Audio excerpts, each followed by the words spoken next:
Hello everyone and welcome to an English lesson for the third grade high school students.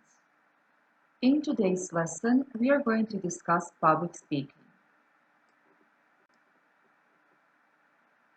You will distinguish different types of public speaking as well as deliver a public speech on the chosen topic.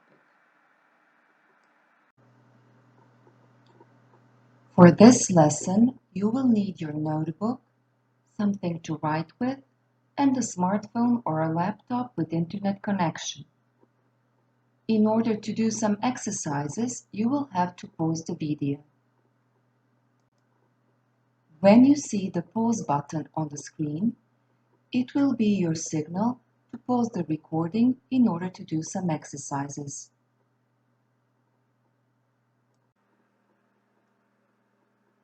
In our previous lesson about campaigns, you have already decided on the issue you want to campaign for or against.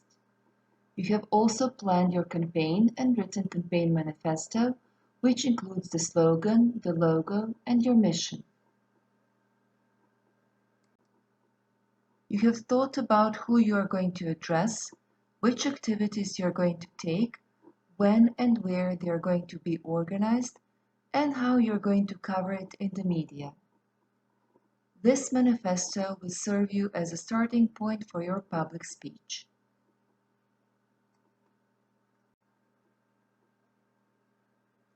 Besides writing a public speech, you will also design a poster as a visual aid.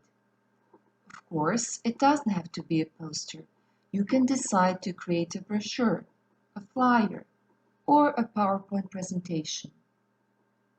How you are going to do it depends on your audience and on the venue where you plan to pitch your speech. Let's first deal with public speeches.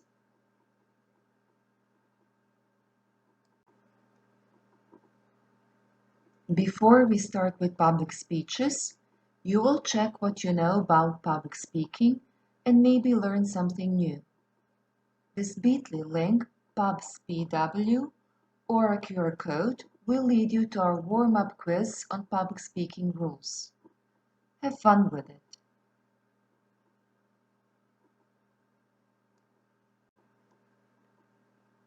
I hope you enjoyed the quiz. Now back to public speaking. There are three different types of public speaking. The first type is speaking to inform. And this is the type you're most familiar with. You have used it numerous times. Can you think when?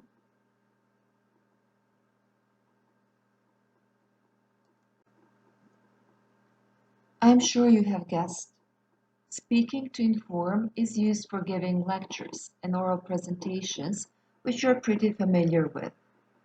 It is also used for explaining how to go about something. For example, describing a recipe or giving instructions how to use an online tool. Another type of speaking is speaking to entertain. Where is this type used? What do you think?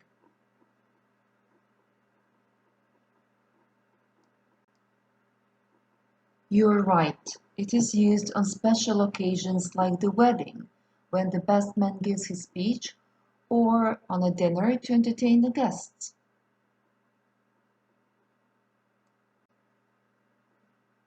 The third type of public speaking is speaking to persuade, and this is the one that we are going to deal with today. In this type of speaking, the speaker might be trying to change your mind about something or to persuade you to take action.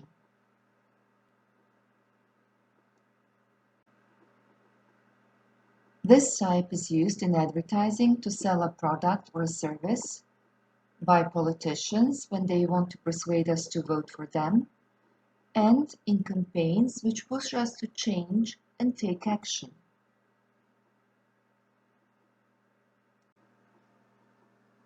The language used in these three types, speaking to inform, speaking to entertain, and speaking to persuade, is also different. What do you think? Which type uses explanatory, which motivating, informative, convincing, humorous, and which light style? Make notes in your notebook.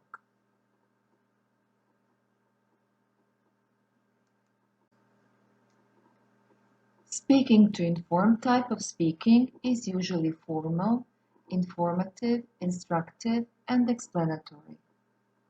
As for speaking to entertain, the name itself says that it's supposed to entertain, so the style is humorous, light, and informal.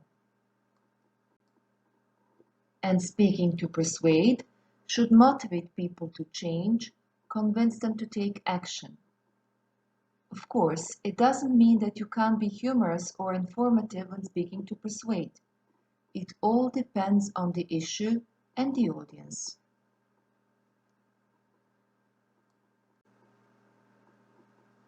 In today's lesson, our goal is to write and deliver a persuasive speech for our campaign.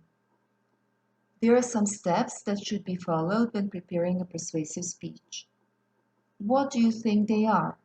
What should we do in order to prepare a good speech?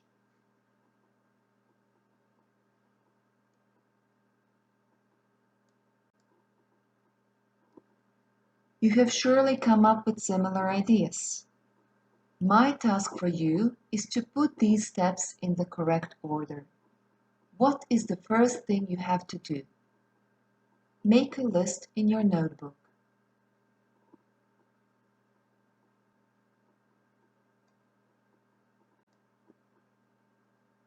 First, you should learn about the issue and your audience.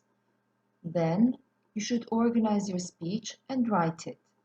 And in the end, before delivering the pitch, you should practice.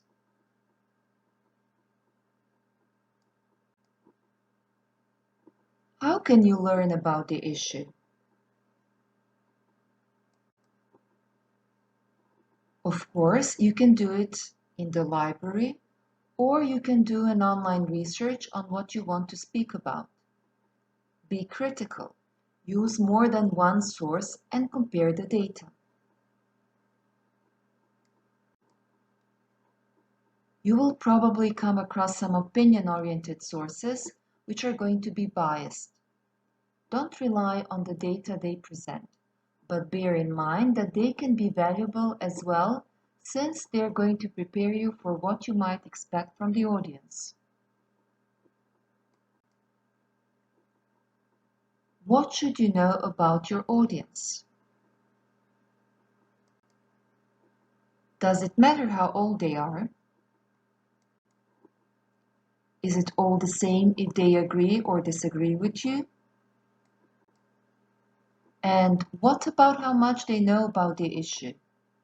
I'm sure you all agree that all these three things matter and that they will influence the way you deliver your speech.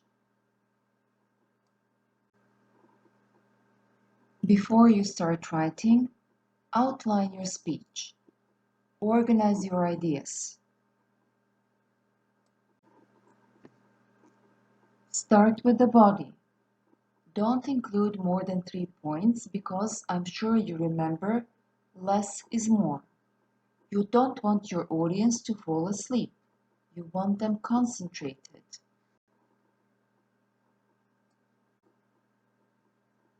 Now that you have an outline, start writing. Remember what we said about persuasive speaking? What should it be like? Motivating and convincing. If we want to be motivating and convincing, we have to combine logic, morale, and emotions. We have to use real-life examples supported with facts. Introduction is very important. You want to grab your audience's attention right away. It can be something dramatic, a statement, a picture, or an information. Also, you want to state the 3 main points of your speech right away, giving the audience a roadmap to what they might expect.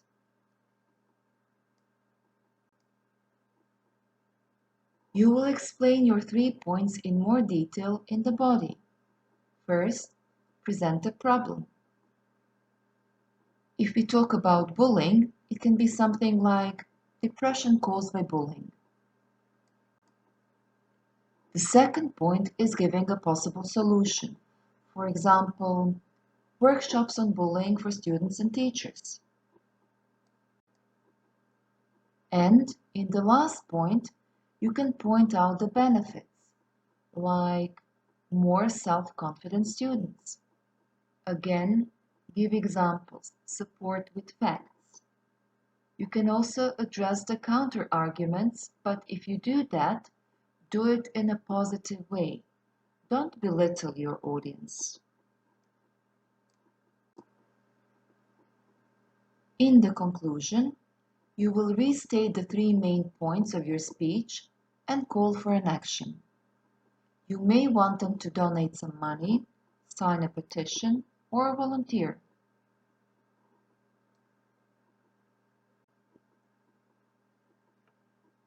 You already know that you can practice in front of a mirror as well as in front of your friends or family members who then can give you feedback. And after all the preparation, you're confident and relaxed enough to deliver the speech in front of the audience.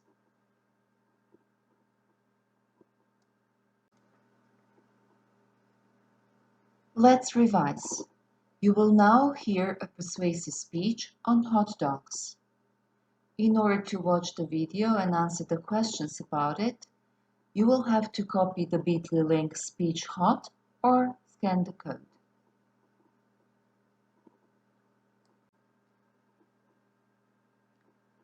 I hope you have enjoyed the video and that you find it helpful.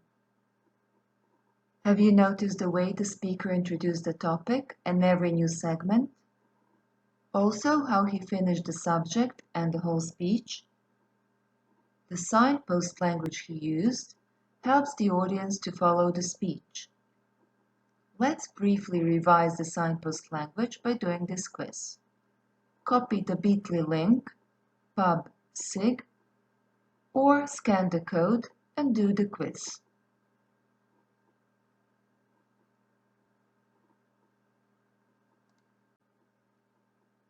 Was the quiz difficult? I hope it wasn't.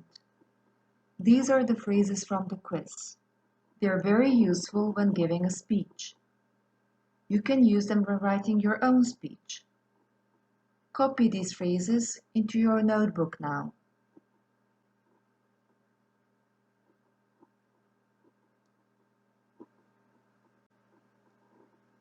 Besides the signpost language, there are some other techniques that you might find useful.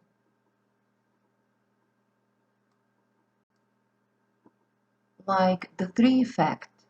Safer streets means comfort, reassurance, and peace of mind for you, your family, and your friends. Or imperatives. Let's do something about it. You can also use emotional words. The children are left at the mercy of their ruthless bullies. And flattery. A person of your intelligence knows that bullying is harmful for the child's psychological development. And now you. Write your speech on the chosen issue. Bear in mind the instructions. You have to do a research on the chosen topic. Then, write an outline before writing the actual speech with the introduction, body, and conclusion. Don't forget to use signpost language and some of the speaking techniques. When you're done, practice speaking before recording yourself. Your speech shouldn't be longer than 5 minutes.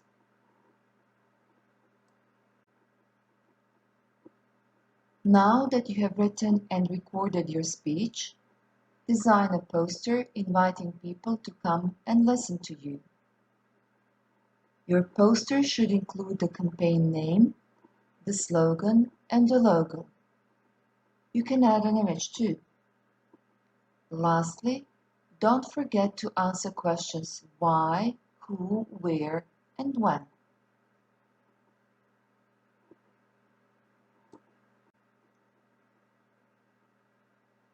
This rubric can help you assess your speech. Pay attention to your vocabulary, especially to the signpost language.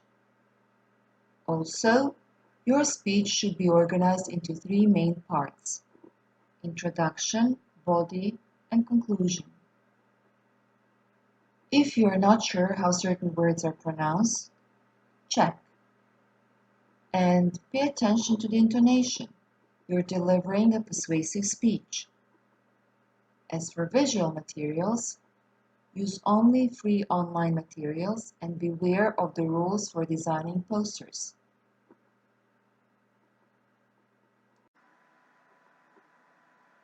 I hope this was an educational, challenging, and fun lesson for you.